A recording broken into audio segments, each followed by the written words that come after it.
Hello and welcome to your own channel that is grand Gaurav. आज एक बार फिर से हम लोग एक नए टॉपिक के साथ आपके सामने उपस्थित हुए हैं। ये टॉपिक बेसिकली इंडस्ट्रियल सोशियोलॉजी का पार्ट है, जिसे इंडस्ट्रियल रिलेशंस का पार्ट भी कह सकते हैं, कल्चरल इश्यूज ऑफ इंडस्ट्री। तो आज हम लोग देखेंगे कि इंडस्ट्री के अंदर कौन कौन से कल्चरल इश्यूज सामने आते हैं और उन इश्यूज को हम कैसे देख पाते हैं। लेकिन उससे पहले हमें समझना है कि कल्चर क्या होता है, क्योंकि एक बार अगर हम ये कॉन्सेप्ट बना पाए कि कल्चर क्या होता है, तो उसके बाद हम डिफरेंट इश्यूज के बारे में भी बात कर पाएंगे जो इंडस्ट्रीज के अंदर प्रिवेल करते हैं या दिखाई देते हैं। तो चलिए चलते हैं और समझते हैं कल्चर के बारे में।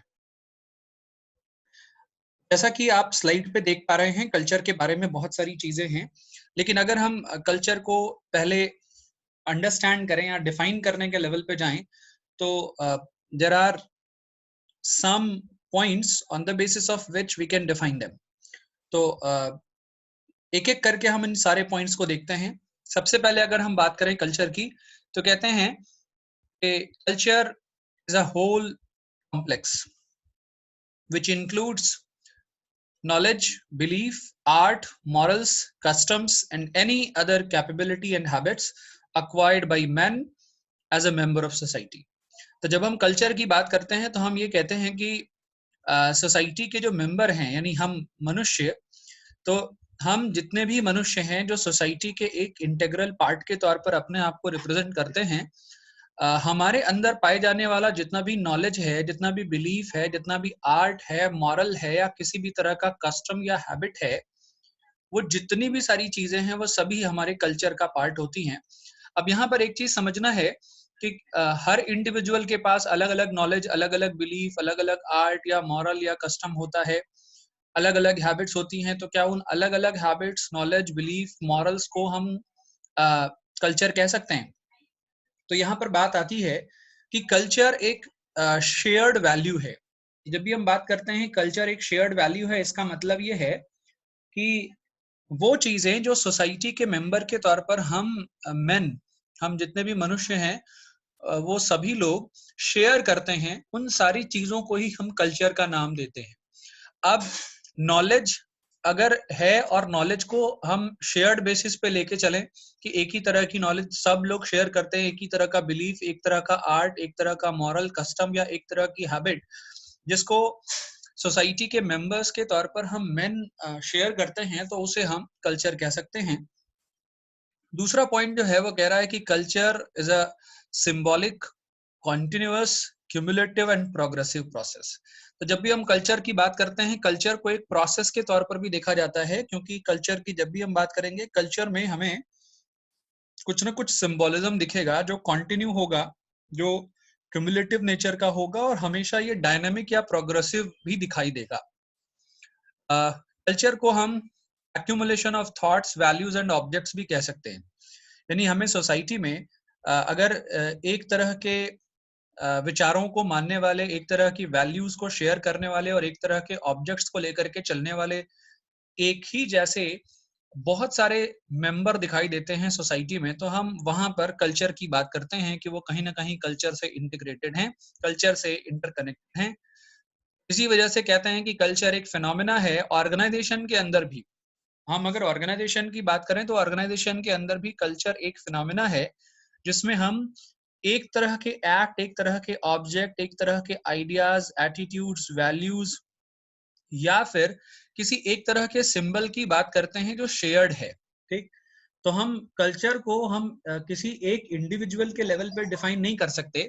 हम कल्चर को डिफाइन करते हैं इंडिविजुअल के लेवल पे नहीं, बल्कि ग्रुप के बेसिस पे, कि कोई भी idea, thought, value, object, habit, knowledge जिसे ग्रुप शेयर करता है और एक ग्रुप जो है उसे कॉन्टिन्यूअसली लेके चलता है, प्रोग्रेसिव वे में वो कम्युलेटिव होता जाता है, तो ऐसी सिचुएशन में वो सारी चीजें कल्चर का पार्ट है। Last point on this slide is saying culture is an organised body of conventional understanding. तो देखिए, कन्वेंशनल अंडरस्टैंडिंग के को समझने के लिए हमें आर्ट्स और हैबिट्स की बात पे जाना पड़ेगा। बहुत सारी ऐसी चीजें हैं जो कन्वेंशनल हैं, बहुत ट्रेडिशनल हैं और बहुत लंबे समय से हमारे साथ शेयर की जाती रही हैं, चाहे वो आर्ट हो, चाहे वो किसी तरह का नॉलेज हो, किसी तरह की हैबिट हो। हर एक जनरेशन अपनी अगली जनरेशन को वो सारी चीजें ट्रांसफर कर रही है, तो कहीं ना कहीं हम उस ट्रेडिशन, उस आर्ट, उस हैबिट, उस नॉलेज को अगर देखें तो ऑर्गेनाइजेशन के अंदर अगर ये चीजें पास ऑन हो रही हैं, ट्रांसफर होती जा रही हैं, तो हम कहते हैं कि वहां पर हम कल्चर शेयर कर रहे हैं, या ये हम कहते हैं कि कल्चर प्रोग्रेसिव फॉर्म में दिखाई दे रहा है। तो चलिए थोड़ा और समझते हैं कल्चर के बारे में। कहते हैं culture the learn behaviour, not inherited. ये बहुत अच्छी बात है कि कल्चर कोई ऐसी चीज नहीं है जो इनहेरिटेंस का पार्ट है। इनहेरिटेंस का पार्ट का मतलब कोई ऐसी चीज नहीं है जिसे हमें मिल रही है और हमें लेके चलना है। कल्चर एक लर्न्ड बिहेवियर है। हम अपने नॉलेज, अपने बिलीफ, अपने हैबिट के बेसिस पे जीते हैं, और जैसे जैसे हम उन चीजों के बेसिस पे जी रहे हैं वही हमारा कल्चर बन जाती हैं, अगर वो सारी चीजें दूसरे लोग भी शेयर करते हैं तो अगला जो पॉइंट है कह रहा है it is learn through experience, imitation, communication, concept thinking and socialisation process. Culture को हम लर्न कैसे करते हैं, या ये कहें कि कल्चर को हम जब बार बार कह रहे हैं कल्चर एक शेयर्ड प्रोसेस है, तो इसको शेयर्ड वे में कैसे देखते हैं। तो जब हम शेयर्ड वे में देखने की बात करते हैं तो हम कहते हैं कि कल्चर कम्युनिकेशन के बेसिस पे, इमिटेशन के बेसिस पे, इमिटेशन का मतलब अनुकरण करके, यानी कि कोई कुछ कर रहा है और किसी की कोई चीज करके देखते हुए हमने वो चीज देखी और हमें भी वो चीज अच्छी लगी और हमने भी उसको अडॉप्ट कर लिया, सीख लिया। ये कॉन्सेप्ट है, ये एक तरह से थिंकिंग डेवलप करने का प्रोसेस है, और ये सोशलाइजेशन प्रोसेस है। सोसाइटी में कल्चर का जो स्प्रेडिंग है, सोसाइटी में जो कल्चर हमें दिखाई देता है, वो कल्चर एक सोशलाइजेशन का पार्ट है। बार बार ये चीज आ रही है, ऊपर का पॉइंट आपको कह रहा था, इनहेरिटेड नहीं है बल्कि लर्न बिहेवियर है। तो हम जो भी चीजें, जो भी हैबिट, कस्टम्स, प्रैक्टिसेस जो भी हम देखते हैं सोसाइटी के अंदर, अगर हम एक दूसरे के साथ रह करके उन सभी तरह की चीजों को शेयर करते हैं एक दूसरे के साथ, और एक दूसरे से वो चीजें सीख लेते हैं, तो ये कल्चर का पार्ट है। अगली चीज कह रहा है कि culture is transmitted by vertically और हॉरिजॉन्टली। अब देखिए कल्चर का जो ट्रांसमिशन है, कल्चर क्या है, मैंने कहा कल्चर एक तरह का knowledge, belief, custom, habit, practice, कुछ भी हो सकता है, वैल्यू हो सकता है, और ये लर्न बिहेवियर है। तो जब हम ये कह रहे हैं कि कल्चर का ट्रांसमिशन वर्टिकली और हॉरिजॉन्टली दोनों हो सकता है, तो वर्टिकल का मतलब क्या हुआ? वर्टिकल का मतलब कि कोई एक प्रैक्टिस, कोई एक कस्टम, कोई एक हैबिट है जिसे मेरी फैमिली में पीढ़ी दर पीढ़ी अगर लोग लेके चल रहे हैं तो वो वर्टिकली हुआ। हॉरिजॉन्टली का मतलब एक ग्रुप से दूसरे ग्रुप में ट्रांसफर होना। आप देख पा रहे होंगे यहाँ नीचे लिखा हुआ है, vertical transformation is from one generation to another generation. जैसा कि मैंने कहा, एक पीढ़ी से दूसरी पीढ़ी में कोई कस्टम, हैबिट, प्रैक्टिस जा रही है, तो हम कल्चर की बात कर रहे हैं, कल्चर शेयर हो रहा है, कल्चर ट्रांसफर हो रहा है। हॉरिजॉन्टल ट्रांसमिशन की जब हम बात कर रहे हैं तो हॉरिजॉन्टल ट्रांसमिशन का मतलब है कि एक ग्रुप से दूसरे ग्रुप में हम ट्रांसफर कर रहे हैं, सेम लेवल पे, सेम लेवल पे। अब पता चल रहा है कि हम एक एम्प्लॉइज का ग्रुप है, और एक एम्प्लॉइज का ग्रुप अगर दूसरे एम्प्लॉइज के ग्रुप के साथ कोई कल्चर शेयर करने लगे, तो वहां पर जो ट्रांसमिशन हो रहा है कल्चर का, वो हॉरिजॉन्टल ट्रांसमिशन। अगली चीज जो इसके लिए और क्लैरिफाई करती है कि culture is social, not individual pattern of thinking. ये मैंने पहले ही कहा कि कल्चर कोई individual knowledge, individual practice, individual habit या कस्टम नहीं है, बल्कि कल्चर एक सोशल प्रैक्टिस है, सोशल पैटर्न ऑफ थिंकिंग है। पूरी सोसाइटी जिस तरह से सोचने लगती है वो एक तरह से कल्चर बन जाता है। पूरी सोसाइटी जिस प्रैक्टिस, कस्टम, हैबिट को अडॉप्ट कर लेती है वो एक कल्चर बन जाता है। लास्ट पॉइंट है, it can be shared by members of the group and kept relatively uniform through group pressure. ठीक, चाहे ग्रुप में हम देखें कितना भी प्रेशर हो, कितने भी चेंजेस हो, लेकिन जितना भी प्रेशर और चेंज आ रहा है ग्रुप के अंदर, उन सब के बावजूद अगर हम कल्चर को देखने जाएं तो कल्चर एक ऐसी चीज है जिसे हर मेंबर शेयर करता है और रिलेटिवली यूनिफॉर्म रखता है। रिलेटिवली यूनिफॉर्म रखने का मतलब है कि हम जो चीजें हमें मिल रही हैं या जिन चीजों को हम एक कल्चर के तौर पर अडॉप्ट कर रहे हैं, whether it is custom, whether it is practice, whether it is habit, whether it is knowledge और एनीथिंग जो हम एक दूसरे के साथ शेयर कर रहे हैं, वो ग्रुप के वैल्यू के तौर पर होगी, तो उसे हमें उसी तरीके से देखना है, उसी तरीके से यूनिफॉर्म वे में लेके चलना है। चलिए, अभी हम लोगों ने देखा कि कल्चर क्या है। अभी आप ये समझ पा रहे होंगे कि कल्चर क्या है। ऑर्गेनाइजेशन के अंदर कल्चर की जब हम बात कर रहे हैं तो हम कह रहे हैं कि किसी ऑर्गेनाइजेशन के अंदर सर्टेन टाइप ऑफ प्रैक्टिस चल रही है, certain type of knowledge, certain type of objects चल रहे हैं, सर्टेन टाइप ऑफ कस्टम्स और प्रैक्टिसेस चल रही हैं, और ये कस्टम, प्रैक्टिसेस, नॉलेज, ये जो ऑब्जेक्ट्स हैं, ये पूरी ऑर्गेनाइजेशन एक तरीके से अडॉप्ट कर रही है। तो इसको अगर हम लोग देखें तो इसी को हम लोग ऑर्गेनाइजेशन के अंदर कल्चर को की सिचुएशन को कहते हैं। अच्छा, I would quote the example. मैं आपको एक एग्जांपल देना चाहूंगा। आपने टेलीविजन पे कभी सहारा चैनल देखा हो, तो सहारा चैनल पे नॉर्मली उनके ग्रीटिंग का एक प्रैक्टिस है। वो जब भी ग्रीट करते हैं तो ग्रीट करने पर अपने अपने हार्ट के पास अपने हाथ को रखते हैं और कहते हैं सहारा प्रणाम। ये एक तरह का शेयर्ड कस्टम है, ये एक तरह की प्रैक्टिस है जो जितने लोग सहारा को ज्वाइन करेंगे सब लोग ग्रीट करेंगे तो इसी तरह से करेंगे। ठीक, तो अगर कहें तो ये एक तरह का कल्चर हुआ जो ऑर्गेनाइजेशन ने अडॉप्ट करा। नाउ अभी हम लोग आगे बढ़ते हैं कल्चरल इश्यूज के ऊपर कि what are the different issues which we can see in the organisation. ठीक, अच्छा देखिए, हमने पहले भी कहा था कि ऑर्गेनाइजेशन क्या है, तो बात ये हुई थी कि organisation is a group of people who are working together for a common objective. तो जहां पर हम ये कह रहे हैं कि ऑर्गेनाइजेशन ग्रुप ऑफ पीपल है और ये ऑर्गेनाइजेशन किसी एक ऑब्जेक्टिव या किसी एक पर्पस को लेकर के चल रही है जिसे सभी को अचीव करना है। तो ऑर्गेनाइजेशन में हम कहते हैं कि कोई इंडिविजुअल गोल लेके नहीं चलता, वो एक ऑर्गेनाइजेशनल गोल होता है। ठीक, इंडिविजुअल गोल सभी के अलग अलग हो सकते हैं based on priorities, based on interest, based on preferences. लेकिन जब हम कल्चरल इश्यूज की बात कर रहे हैं तो एक ऑर्गेनाइजेशन के अंदर ग्रुप ऑफ पीपल जो हैं वो एक तरह के कस्टम, एक तरह की प्रैक्टिस, एक तरह की हैबिट, एक तरह का नॉलेज अगर शेयर कर रहे हैं और एक दूसरे के साथ उनके बेसिस पे इंटरैक्ट कर रहे हैं तो वो कल्चर है। और कल्चरल इश्यूज की बात हम क्यों कर रहे हैं? ऑर्गेनाइजेशन के अंदर हमें सोसाइटी का एक ये जो पार्ट है कल्चर, कल्चर बेसिकली सोसाइटी का पार्ट है। तो हम कह रहे हैं कि ऑर्गेनाइजेशन के अंदर भी ये जो कल्चर है, यानी ये जो सोसाइटी का एक पार्ट है, part and parcel of society, ये रिफ्लेक्ट होता है। तो वहां पर हमें कुछ प्रॉब्लम्स, कुछ इश्यूज, कुछ कंसर्न्स दिखाई देते हैं जिन्हें हमें केटर करना पड़ता है ऑर्गेनाइजेशन के प्रमाइसेस के अंदर या ऑर्गेनाइजेशन के सेट के अंदर। तो लेट अस अंडरस्टैंड ऑर्गेनाइजेशन के अंदर what are the different cultural issues. ठीक, तो पहला जो इश्यू है that is religious gatherings and rituals. कि हर ऑर्गेनाइजेशन में जितने भी लोग काम करते हैं वो कहीं ना कहीं सोसाइटी से आते हैं। तो जाहिर सी बात है कि सोसाइटी में अलग अलग तरह के रिलीजन और अलग अलग तरह के रिचुअल्स को परफॉर्म करने वाले लोग होंगे।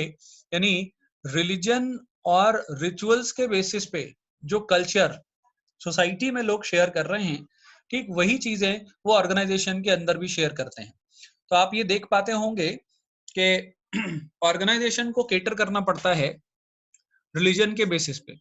अब एक एग्जांपल है छुट्टियों के बारे में, देख लीजिए कि अगर सपोज किसी फेस्टिवल की छुट्टी देनी है तो बहुत सारे रिलीजियस फेस्टिवल्स भी हैं जिन रिलीजियस फेस्टिवल्स के ऊपर लोगों को छुट्टियां मिलती हैं।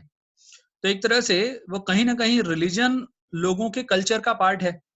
और एक बार जब हम रिलीजन को लोगों के कल्चर का पार्ट मान रहे हैं तो उसके बेसिस पे हम डिसीजन ले रहे हैं छुट्टियों का या और किसी भी तरह का डिसीजन, तो ये एक कल्चरल इश्यू है जिसे ऑर्गेनाइजेशन को केटर करना ही पड़ता है क्योंकि ऑर्गेनाइजेशन कहीं ना कहीं सोसाइटी का पार्ट है। ठीक, तो रिलीजियस गैदरिंग्स और रिचुअल्स की बात हम कर रहे हैं, ये ऑर्गेनाइजेशन का एक कल्चरल इशू है। तो इस कल्चरल इशू को ऑर्गेनाइजेशन को अलग अलग रिलीजन के बेसिस पे अलग अलग रिचुअल्स या प्रैक्टिसेस के बेसिस पे टैकल करना होता है। दूसरी चीज, कंट्री वाइड स्ट्राइक्स और प्रोटेस्ट। देखिए, अपनी मांगों को लेकर के, अपनी नीड को लेकर के बहुत सारी ऑर्गेनाइजेशंस में डिफरेंट टाइप्स ऑफ ग्रुप बन जाते हैं जिन्हें यूनियन कहते हैं।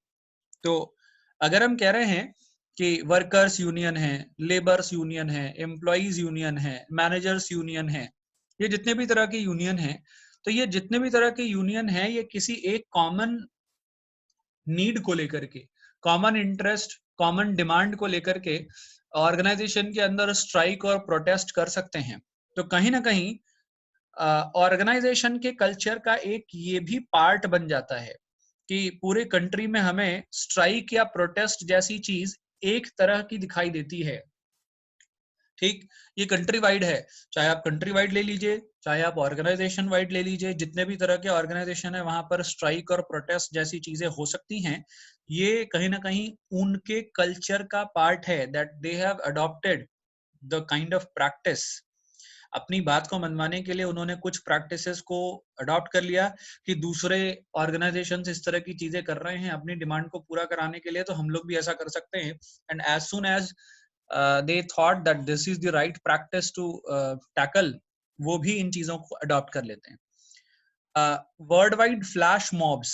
अब ये फ्लैश मॉब्स क्या हैं? कहते हैं कि फ्लैश मॉब्स का मतलब है कि अपनी किसी कंसर्न को लेकर के अगर अचानक से लोग सामने आने लगे, लोग एक भीड़ के तौर पर, लोग झुंड के तौर पर सामने आने लगे, तो ये भी फ्लैश मॉब, इसको फ्लैश मॉब कहते हैं। अच्छा, फ्लैश मॉब का जो मतलब है वो ये है कि अचानक से किसी भीड़ के तौर पर इमर्ज हो जाना। तो सोसाइटी जो है, जब बार बार हम कह रहे हैं सोसाइटी ग्रुप ऑफ पीपल है, और उस ग्रुप ऑफ पीपल में certain kind of practice, habit, knowledge जो सभी लोग एक तरह से अडॉप्ट करते हैं, एक्सेप्ट करते हैं और उसे लेके चलते हैं, वो कल्चर है। तो ऑर्गेनाइजेशन के अंदर भी लोगों का समूह दिखता है, और ऑर्गेनाइजेशन के अंदर भी किसी इशू, किसी बात, किसी चीज को लेकर के अचानक से लोग भीड़ इकट्ठा कर लें, लोग गैदर हो जाएं, ये भी एक उनके कल्चर का पार्ट है। सोशल स्ट्रेटिफिकेशन, जिस तरह से और सोसाइटी में हमें सोशल स्ट्रेटिफिकेशन दिखता है, स्ट्रेटा का मतलब है लेवल्स, स्ट्रेटिफिकेशन का मतलब है लेवलिंग। सोसाइटी में अलग अलग तरह के लोग हैं, अलग अलग तरह के लेवल्स बने हुए हैं। अब इकोनॉमिक लेवल है, पॉलिटिकल लेवल है, टेक्नोलॉजिकल लेवल है, ठीक है, रिलीजियस लेवल है, अलग अलग तरह के लेवल बने हैं सोसाइटी के अंदर। तो जिस तरह से सोसाइटी के अंदर हमें स्ट्रेटिफिकेशन दिखता है, उसी तरह से ऑर्गेनाइजेशन के अंदर कल्चर के मामले में भी हमें स्ट्रेटिफिकेशन दिखता है, यानी कल्चर के लेवल अलग अलग दिखाई देते हैं। ठीक, किसी फेस्टिवल में जो किसी एक रिलीजन से रिलेटेड है, उसमें अगर कोई सर्टेन प्रैक्टिस या सर्टेन हैबिट परफॉर्म होती है, तो वो उस रिलीजन का अपना कल्चर है। तो इसी तरह से अगर हम देखें, तो ऑर्गेनाइजेशन के अंदर अगर कोई सर्टेन प्रैक्टिस परफॉर्म हो रही है, तो इसका मतलब है कि ऑर्गेनाइजेशन के अंदर वो सर्टेन प्रैक्टिस लोग लेके चल रहे हैं। तो सोशल स्ट्रेटिफिकेशन, जिस तरह से सोसाइटी में स्ट्रेटा होता है, उसी तरह से अगर ऑर्गेनाइजेशन के अंदर हम देखें तो डिफरेंट प्रैक्टिस, कस्टम्स को लेकर के भी लोग अलग अलग लेवल्स में बटे होते हैं, डिवाइडेड होते हैं। जेंडर डिस्क्रिमिनेशन और एंटी हरासमेंट मूवमेंट भी कल्चर का पार्ट होता जा रहा है। धीरे धीरे आप इन चीजों को देख पा रहे होंगे। ये वुमेन इक्वालिटी, ये समान कार्य समान वेतन, इस तरह की चीजें। तो अगर अगर हम देखें तो ऑर्गेनाइजेशन के अंदर एक ये कल्चर भी देखने को मिल रहा है कि जेंडर इक्वालिटी होनी चाहिए, जेंडर डिस्क्रिमिनेशन नहीं होना चाहिए, और कोई किसी को हैरस नहीं करेगा, कोई किसी का एक्सप्लॉयटेशन नहीं करेगा, कोई किसी के ऊपर दबाव या प्रभाव नहीं डालेगा। ये सारी चीजें भी धीरे धीरे ऑर्गेनाइजेशन के कल्चर का पार्ट हो रही हैं, कल्चर के इश्यूज हैं कि जब भी आप ऑर्गेनाइजेशन ज्वाइन करते हैं, आपको भी इस तरह की प्रैक्टिसेस को फॉलो करना पड़ता है, that you will not do anything that may ignite the gender discrimination, you will not perform any act which may promote, या जिससे आप कहीं ना कहीं harassment करें लोगों का, कहीं ना कहीं exploitation करें, तो ये this is the culture part कि आपको भी that you have to follow that culture, that don't be discriminating on the basis of gender, and ultimately at the point of anti-harassment movement. Virtual reality, virtual reality देखिए आज का सबसे बड़ा technological concern है culture का। ठीक, पहले जो सोसाइटी, पहले जो ऑर्गेनाइजेशन के अंदर सोसाइटी थी, यानी पहले जो ऑर्गेनाइजेशन के अंदर लोगों के ग्रुप काम करते थे, वहां पर क्या था कि वहां पर ट्रेडिशनल वे में चीजों को परफॉर्म करते थे, मैकेनाइजेशन नहीं था, टेक्नोलॉजी का यूज नहीं था। ठीक, artificial intelligence, big data, computing और जितने भी चीजें हैं आज के समय में जो आईटी रिलेटेड, कंप्यूटर रिलेटेड है, पहले वो नहीं होती थी। लेकिन अब क्या है कि टेक्नोलॉजी एडवांसमेंट के वजह से हर ऑर्गेनाइजेशन में एक एक टेक्नोलॉजिकल कल्चर दिखाई देने लगा है, टेक्नोक्रेट जैसे हम कहते हैं। तो टेक्नोक्रेट कल्चर दिख रहा है। टेक्नोक्रेट कल्चर का मतलब ऐसा कल्चर जिसमें ज्यादातर लोग टेक्नो सेवी हैं, ज्यादातर लोग टेक्नोलॉजी को लेके चल रहे हैं। तो कहीं ना कहीं वो रियल लाइफ सिचुएशंस में ट्रायल एंड एरर वाली सिचुएशन को लेके चले, इससे ज्यादा अच्छा है कि वो वर्चुअल रियलिटीज पे चले। तो virtual realities are becoming the cultural issues in the organisations nowadays. Social isolation, stratification अगर हो रहा है, अब एक चीज देखिए, स्ट्रेटिफिकेशन की बात की हम लोगों ने। स्ट्रेटिफिकेशन अगर हो रहा है तो स्ट्रेटिफिकेशन का अर्थ है अलग अलग लेवल में डिवाइड होना। और हम आइसोलेशन की बात कर रहे हैं तो सोशल आइसोलेशन का मतलब जहां पर सोसाइटी कुछ लोगों को कुछ सर्टेन प्रैक्टिस, सर्टेन assumptions के बेसिस पे बिल्कुल अलग थलग कर देती है। तो तो सोसाइटी के अंदर तो ये चीज दिखती ही है, साथ में ऑर्गेनाइजेशन के अंदर भी सोशल आइसोलेशन दिखता है कि अगर किसी की कोई चीज ठीक नहीं है या कोई प्रैक्टिस, कोई कस्टम ठीक नहीं है, that is anti culture of the organisation. मतलब ये है कि अगर ऑर्गेनाइजेशन में आप हैं और ऑर्गेनाइजेशन की किसी कस्टम, प्रैक्टिस, नॉलेज, हैबिट, इन सारी चीजों को आप शेयर नहीं करते हैं, you are not the part of that culture. तो कहीं ना कहीं ऑर्गेनाइजेशन के अंदर एक ये कल्चरल इशू, ये कल्चरल कंसर्न भी दिखता है कि सोशल आइसोलेशन भी हो रहा है। नाउ डेमोग्राफिक क्राइसिस की बात देखिए। डेमोग्राफिक क्राइसिस का, डेमोग्राफी का मतलब है कि अलग अलग जगहों के हिसाब से, जियोग्राफिकल जो सिचुएशंस हैं उनके बेसिस पे हम कल्चर को देखें। तो अगर कोई नॉर्थ इंडिया का बंदा साउथ इंडिया में जाए तो वहां पर जितने भी कस्टम, प्रैक्टिस या जितने भी कल्चर का पार्ट होंगी चीजें, वो कहीं ना कहीं उसके काम को करने में थोड़ी सी प्रॉब्लम होगी, इस वजह से क्योंकि वो यूज टू नहीं है उस कल्चर से। तो डेमोग्राफिक क्राइसिस भी ऑर्गेनाइजेशन के कल्चर में बहुत बड़ा इश्यू है, क्योंकि जितने भी कल्चर के इश्यू हैं उसमें एक ये इश्यू भी आता है जहाँ पे यूनिफॉर्मिटी को मेंटेन करने के लिए लोगों को डेमोग्राफिक बेसिस पे क्राइसिस फेस करना पड़ता है। सोशल आइसोलेशन ऑफ पीपल, अच्छा, बहुत सारी ऑर्गेनाइजेशंस ऐसी हैं जिसमें हम देखते हैं, जस्ट एक एग्जांपल आप ले सकते हैं कि सोसाइटी में अगर किसी को कोई खतरनाक बीमारी हो जाए या कोई बहुत डेंजरस डिजीज हो जाए तो वहां पर लोग उसको सोशली आइसोलेट कर देते हैं। अच्छा, ऑर्गेनाइजेशन के अंदर भी कुछ टाइम पहले तक ये कल्चर रहा है। इस वजह से मैंने इसको कल्चरल इश्यूज में इंक्लूड कर दिया है कि जब भी हम ऑर्गेनाइजेशन के अंदर इस तरह की बात देखते हैं कि किसी को कोई डिजीज है, किसी को कोई हार्मफुल कोई सिचुएशन है जिसको वो फेस कर रहा है, तो ऐसी सिचुएशन में उसका सोशल आइसोलेशन होता है और ये कल्चर है। लोग इसको ऑर्गेनाइजेशन के अंदर देख चुके हैं। तो अभी हम ये नहीं कह सकते कि ये प्रेजेंट टाइम में कल्चर है, लेकिन yes, it used to be a culture, right.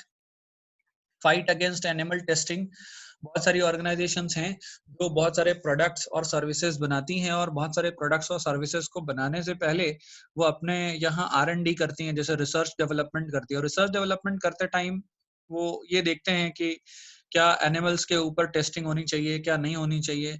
अगर ऑर्गेनाइजेशन के कुछ लोग मानते हैं कि होनी चाहिए, ऑर्गेनाइजेशन की पॉलिसी ऐसी है कि होनी चाहिए, तो कोई कुछ नहीं कर सकता। अदरवाइज कहीं ना कहीं ऑर्गेनाइजेशन के अंदर इन चीजों को लेकर के, इन सोशल कंसर्न, सोशल पैरामीटर्स को लेकर के कल्चरल इश्यूज में चीजें आ सकती हैं, यानी कहीं ना कहीं एक कहते हैं डिस्प्यूट का सिचुएशन दिखता है। इंटरनेट सेफ्टी आज का सबसे बड़ा प्रॉब्लम। इंटरनेट सेफ्टी आज का सबसे बड़ा प्रॉब्लम, साइबर सिक्योरिटी की बात, अभी लास्ट पॉइंट आप इस पे देख पा रहे हैं। यहाँ पर मैं आपको दिखाऊं, ये last point, internet safety and cyber crime. अगर आप internet safety and cyber crime की बात कर रहे हैं, मैंने अभी इंटरनेट सेफ्टी की बात करी, हम ये कह रहे हैं कि इंफॉर्मेशन जो है, डेटा जो है, वो बहुत बड़ी चीज होती जा रही है पूरी दुनिया में। तो अब ये कहें कि अगर अगर कोई वर्ल्ड वॉर हो सकता है, अगर कोई सबसे बड़ा क्राइम हो सकता है, तो वो इंटरनेट सेफ्टी और इंफॉर्मेशन के लेवल पे हो सकता है, डेटा के बेसिस पे हो सकता है। तो अगर हम देखें तो आज के टाइम में डेटा ही ऑर्गेनाइजेशंस में बहुत ज्यादा शेयर्ड वैल्यू है, एक तरह से कहें तो। अगर इंटरनेट की सेफ्टी को हम देख पाए, इंटरनेट की सेफ्टी को हम सिक्योर कर पाए, तो अभी अभी क्या है कि जितनी मॉडर्न ऑर्गेनाइजेशंस हैं, जितना आप देख पा रहे हैं, उसमें ये है कि ये कहते हैं लोग कि आपका डेटा हम सुरक्षित रखेंगे, आपका डेटा हम लीक नहीं करेंगे, आपके से रिलेटेड हर इंफॉर्मेशन ऑर्गेनाइजेशन के पास सुरक्षित रहेगी, इस तरह की चीजें होती हैं। लेकिन कहीं ना कहीं इंटरनेट सेफ्टी से रिलेटेड कोई भी इश्यू जो हो रहा है, ये ऑर्गेनाइजेशन के कल्चर का इश्यू है, ऑर्गेनाइजेशन के अंदर जो कल्चरल प्रॉब्लम है उसका एक इश्यू है। एक ह्यूमैनिटेरियन मिशंस, बहुत सारी ऑर्गेनाइजेशंस ऐसी हैं जो ह्यूमंस को प्रायोरिटी ज्यादा देती हैं, और ऐसे में उनके लेवल पे किया जाने वाला कोई भी एक्सप्लॉयटेशन, कोई भी डिस्प्यूट हो रहा है, कोई भी प्रॉब्लम हो रही है, तो उसके अगेंस्ट लोग आते हैं। तो धीरे धीरे ह्यूमैनिटेरियन मिशंस जो हैं, ये भी इमर्ज हो रहे हैं, कल्चर का पार्ट बन रहे हैं। ठीक, अच्छा, पहले एक टाइम था जब ओवर टाइम कराया जाता था, रिवॉर्ड ठीक नहीं थे, जब जब ज्यादा प्रेशर दिया जाता था, ज्यादा टारगेट दिए जाते थे, सैलरी कम दी जाती थी, एक्सप्लॉयटेशन किया जाता था ऑर्गेनाइजेशंस के अंदर। लेकिन ह्यूमैनिटेरियन मिशंस जब से आए, अर्थात जब से हमने ह्यूमंस के बारे में ज्यादा सोचा और ह्यूमंस के लेवल पे ज्यादा काम करा, तो हमने देखा कि वो सारे जो कंसर्न है, वो सारी जो चीजें हैं जो ह्यूमंस को ह्यूमन समझती हैं और उन्हें और ज्यादा इम्प्रूव्ड लेवल ऑफ प्रोडक्टिविटी देने का काम करती है, तब से ह्यूमैनिटेरियन मिशंस चल रहे हैं ऑर्गेनाइजेशन के अंदर। तो आप ये देख पा रहे होंगे कि ऑर्गेनाइजेशन के अंदर अभी दो ही चीजें बहुत प्रोमिनेंस में दिखती हैं। एक, ह्यूमंस, ह्यूमंस को बहुत इंपॉर्टेंस दी जा रही है क्योंकि ह्यूमंस एक रिसोर्स के तौर पर है और एक्टिव रिसोर्स है। दूसरा, इंटरनेट और आईसीटी बेस्ड चीजें। ठीक, ये दो चीजें ऐसी हैं, डेटा बेस्ड चीजें, इंटरनेट बेस्ड चीजें और ह्यूमन एज अ रिसोर्स, ये दो चीजें ऐसी हैं जिनको बहुत ज्यादा ध्यान दिया जा रहा है। ये ऑर्गेनाइजेशन का धीरे धीरे कल्चर बनता जा रहा है कि हर ऑर्गेनाइजेशन अपने एम्प्लॉयज और वर्कर्स को खुश रखना चाहती है, ह्यूमैनिटेरियन मिशन का है, धीरे धीरे वो कल्चर बनता जा रहा है ऑर्गेनाइजेशन। रेसिज्म के अगेंस्ट फाइट, बहुत सारी ऑर्गेनाइजेशन में इस तरह की चीजें दिखती हैं जहां पर ऑर्गेनाइजेशन की खुद की अपनी पॉलिसी जो है वो फेवरिज्म की है, वो किसी एक पर्टिकुलर रेस को, किसी एक पर्टिकुलर क्लास, किसी एक पर्टिकुलर लेवल को वो फोकस करती हैं, उनको प्रायोरिटी देती हैं। इंफॉर्मेशन आज के टाइम में ओवरलोडेड है, तो ऑर्गेनाइजेशन के अंदर अभी जो मेजर फोकस कंसर्न है वो है इंफॉर्मेशन, डेटा। तो डेटा के बेसिस पे पूरी दुनिया में जितने भी ऑर्गेनाइजेशंस हैं वो चल रहे हैं अभी। तो अगर हम ये कहें कि इंफॉर्मेशन ओवरलोड की सिचुएशन धीरे धीरे हमारा कल्चर बनती जा रही है। ठीक, आप अपने लाइफ में देखिए, पहले हम जितने भी मैनुअल चीजें करते थे, अब वो चीजें वर्चुअल हो गई हैं, तो वर्चुअल रियलिटी भी आती जा रही है और इंफॉर्मेशन और डेटा के बेसिस पे ही ज्यादातर डिसीजन, ज्यादातर एक्टिविटीज हो रही हैं। इंटरनेट सेफ्टी और साइबर क्राइम्स, जाहिर सी बात है कि अगर इंफॉर्मेशन ओवरलोड होगा, इंटरनेट सेफ्टी और साइबर क्राइम्स जैसे कल्चर्स के इशू भी दिखाई देंगे ऑर्गेनाइजेशन के अंदर। बहुत सारी ऑर्गेनाइजेशंस ऐसी हैं जहां पर डेथ पेनल्टी या किसी मजदूर या किसी वर्कर की डेथ हो जा रही है, किसी प्रॉब्लम में आ जा रहे हैं, तो वो उनको कॉम्पेंसेशन, उनको डेथ पेनल्टी नहीं मिलती, जबकि अब ऐसा नहीं है। पहले ऐसा होता था, अब ऐसा है कि हर ऑर्गेनाइजेशन अपने एम्प्लॉइज और वर्कर्स की सेफ्टी और सिक्योरिटी को ध्यान में रखते हुए कुछ एक्ट्स, कुछ लॉज के बेसिस पे इस तरह की जो फैसिलिटी है उसको मेंटेन कर रही हैं और धीरे धीरे हर ऑर्गेनाइजेशन इसको एक कल्चर के तौर पर अडॉप्ट करती जा रही है। National identity versus globalization. ठीक है, देखिए बहुत सारी मल्टीनेशनल कंपनीज आपने देखी होंगी जो अपने नेशनल इंटरेस्ट को ध्यान में रख करके काम तो करती हैं, साथ ही साथ वो ग्लोबलाइज्ड भी होती जा रही हैं।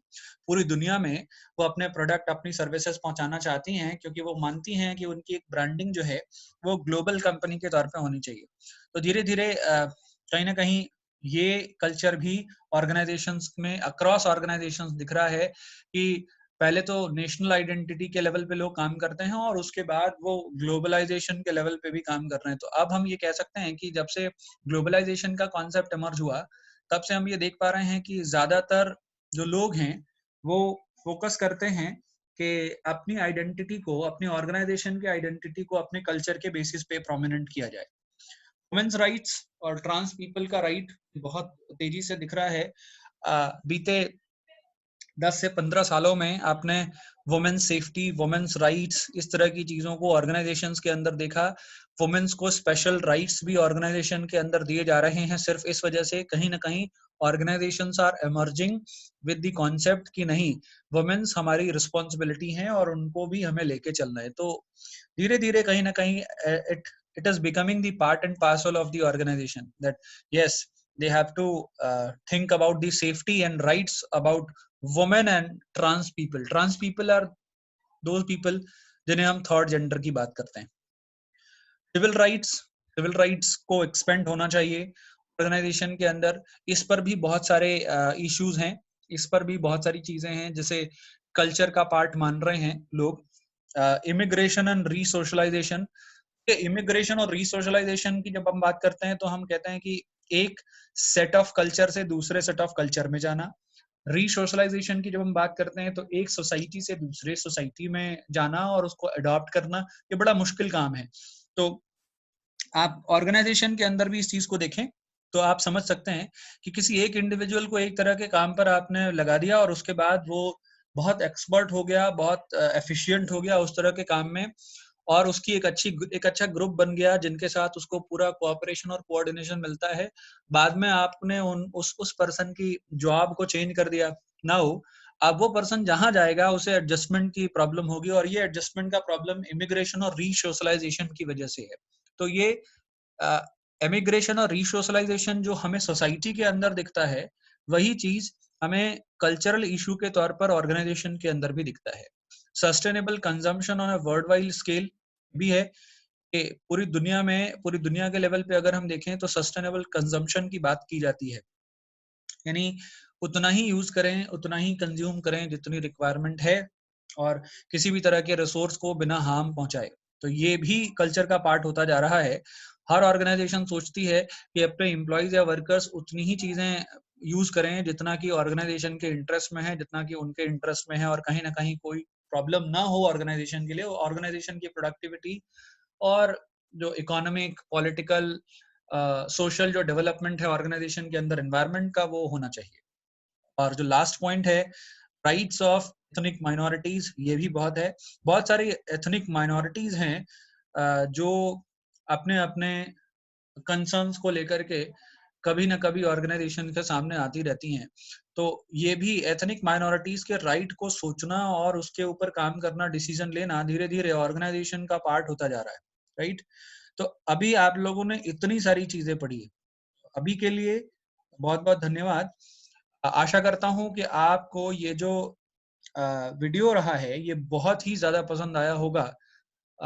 आप हमेशा एक काम ये जरूर करें कि कोई भी वीडियो जो मैं डाल रहा हूँ उसे पूरा देखें, इसलिए क्योंकि मैं बार बार कहता हूँ कि कॉन्सेप्ट बनाने में बहुत हेल्प मिलेगा और एक आपका नॉलेज इंप्रूवमेंट के लिए बहुत जरूरी है। ठीक, तो जाने से पहले मैं कहूंगा कि मेरे चैनल को ज्यादा से ज्यादा लोगों तक पहुंचाएं, हो सके तो आप स्प्रेड करें ताकि दूसरे लोगों को भी इसका बेनिफिट मिल सके। ठीक है, तो सब्सक्रिप्शन बढ़ाने का काम अगर हो सके तो आप प्लीज करें, शेयर करें। आपको वीडियो अच्छा लगा तो हमें मोटिवेशन के तौर पर उसे लाइक करें, और अगर कोई आपकी इच्छा है, कोई आपका कोई प्रॉब्लम है, कंसर्न है, कोई क्वेश्चन है, कोई क्वेरी है, तो आप ज़रूर हमें कमेंट बॉक्स में कमेंट के तौर पर बता सकते हैं। तो आज के लिए इतना ही, धन्यवाद।